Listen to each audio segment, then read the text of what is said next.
Earlier today, it was confirmed that Queen Elizabeth II died at the age of 96.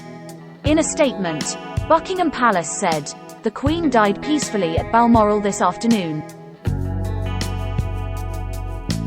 The Queen was the oldest and longest-serving British monarch in history, serving the country and the Commonwealth for over 70 years. The statement added that the King and the Queen Consort will remain at Balmoral this evening and will return to London tomorrow. Her eldest son and heir apparent, Charles, began the process of taking on some of the monarch's responsibilities a few years ago, perhaps most notably earlier this year when he attended the state opening of Parliament in her place. Now, as the royal family and the country mourn the great loss, Express.co.uk explains what will happen in the coming days, following the tragic death of the Queen. According to Politico, internally, the day of the monarch's death will be referred to as D-Day, with each following day leading up to the funeral known as D+1, D+2, and so on. What follows is the plan through to D-Day +10. D-Day in the hours after the Queen's death. A call cascade took place to notify the Prime Minister, the Cabinet Secretary, Britain's highest-ranking civil servant, and a number of the most senior ministers and officials. One of worst days of her reign, Queen's grief etched on her face. After royal tragedy, the Queen faced one of the worst days of her reign when she lost her second cousin, Lord Louis Mountbatten, in a fatal attack carried out by the Irish Republican Army, and a royal commentator at the time claimed you could see the monarch's grief etched on her face. Liz Truss was informed by the Queen's private secretary, who then told the Privy Council, which coordinates government work on behalf of Her Majesty. Then, the royal household issued an official notification to deliver the news to the public. A call script for departmental permanent secretaries, which outlines how to break the news to their ministers, was seen by Politico. It reportedly instructs the secretaries to say, "We have just been informed of the death of Her Majesty the Queen," after which ministers will be told that discretion is required. Ministers and senior civil servants will then receive an email from the Cabinet Secretary, a draft which reads, "Dear colleagues, it is with sadness that I write to inform you of the death of Her Majesty the Queen." Following this, flags across Whitehall will be lowered to half-mast, with the aim of all flags being lowered within 10 minutes.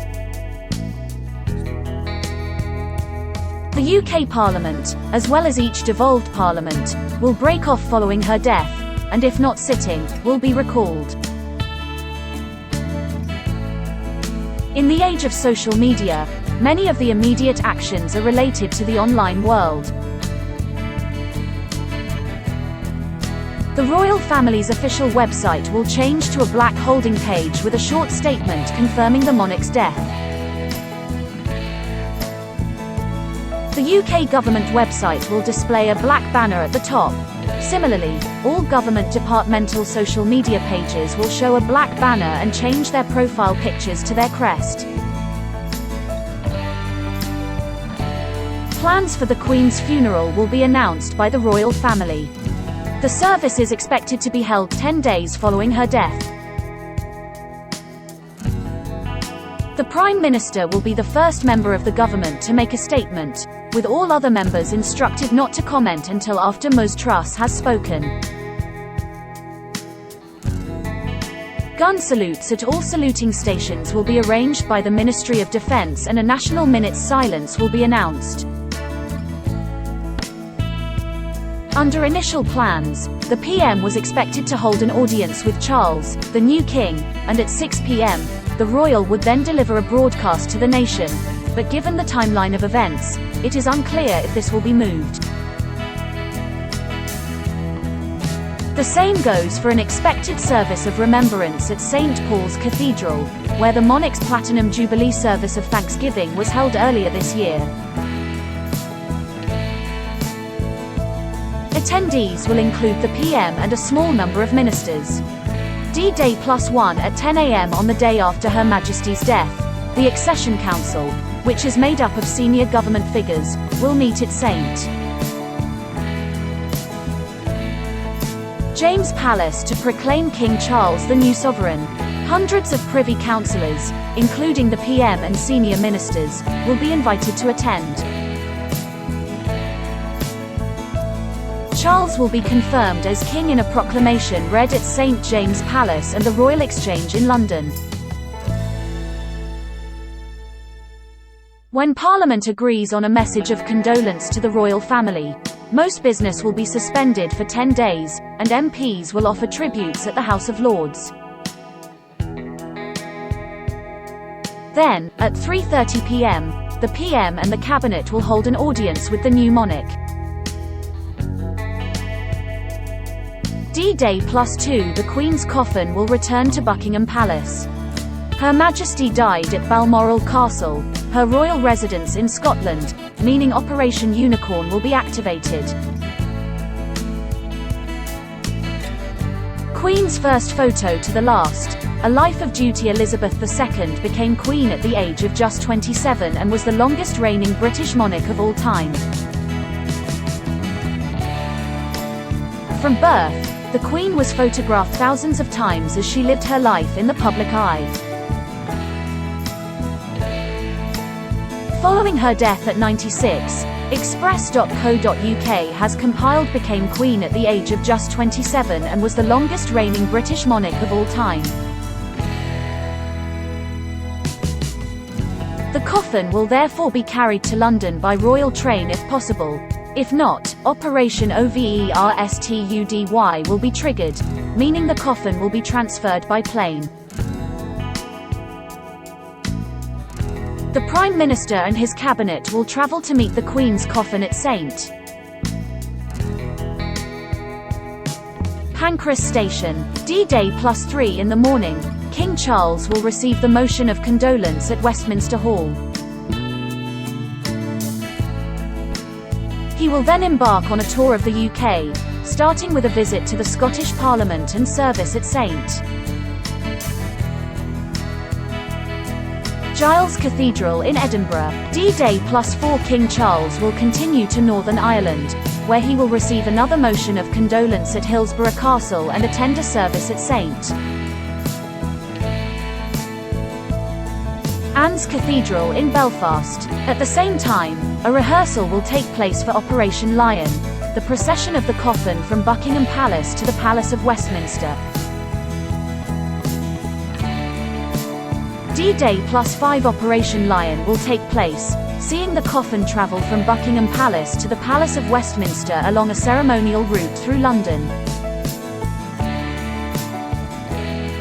There will be a service in Westminster Hall when the coffin arrives. D-Day +6 to D-Day +9, and Whitehall worries the Queen will lie in state at the Palace of Westminster for 3 days. The public will be able to visit her coffin, which will lie on a raised box known as a catafalque in the middle of the hall, for 23 hours per day. On D-Day +6, a rehearsal will take place for the state funeral procession. On D-Day +7, King Charles will travel to Wales to receive another motion of condolence at the Welsh Parliament and attend a service at Llandaff Cathedral in Cardiff. This period is expected to see the greatest difficulties for the government and Foreign Office, as the logistics of the funeral begin to set in and things like state visits, arrivals of VIPs from abroad and public transport all spill over. Politico stated, in a striking assessment of the scenes that could unfold, one memo warns of a worst-case scenario in which London literally becomes full for the first time ever as potentially hundreds of thousands of people try to make their way there, with accommodation, roads, public transport, food, policing, healthcare and basic services stretched to breaking point. Concerns have also been raised about a shortage of stewards for crowd control purposes. It added, "The Prime Minister and the Queen have agreed that the day of the state funeral will be a day of national mourning." This has also led to planning issues. The day will effectively be a bank holiday, although it will not be named as such. If the funeral falls on the weekend or an existing bank holiday, an extra bank holiday will not be granted. If the funeral falls on a weekday, the government does not plan to order employers to give employees the day off. The documents say that is a matter between employees and their staff. D-Day +10 will be the day of the Queen's funeral, marking the start of a new royal era. Related articles: Royal mistake. Error in the Queen spotted is Campbell given credit Anne Boleyn breakthrough as new evidence looks inside. Inner Circle Anne Boleyn bombshell as close friend aided Thomas Cromwell plot. Newsnight producer. The Queen has a blind spot for Prince Andrew. Peter Phillips saddened Prince Philip with heartbreaking decision.